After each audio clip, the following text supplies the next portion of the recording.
వాయు మధ్య బంగాళాఖాతంలో చెన్నైకి 320, విశాఖపట్నంకి 450 కిలోమీటర్ల వద్ద కేంద్రీకృతమైనటువంటి అల్పపీడనం వాయుగుండంగా బలపడి తీర ప్రాంతం వైపు దూసుకొస్తుంది.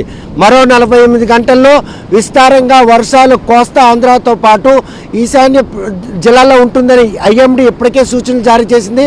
గత 3 రోజులుగా ఎడతెరపు లేకుండా కురుస్తున్న వర్షాల కారణంగా మైదాన ప్రాంతంలో రైతులంతా కూడాను నీళ్లు మున్నీరవుతున్నారు.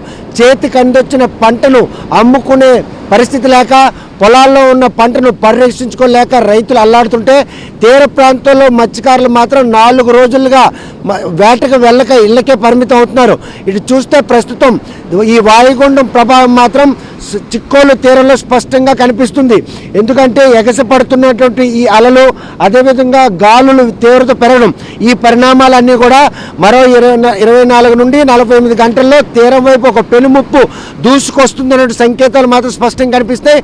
ప్రస్తుతం 4 రోజులుగా వేటలేనటువంటి మత్స్యకారులు తమ పడవలను అలా లంగరు వేసుకుని వదిలేశారు.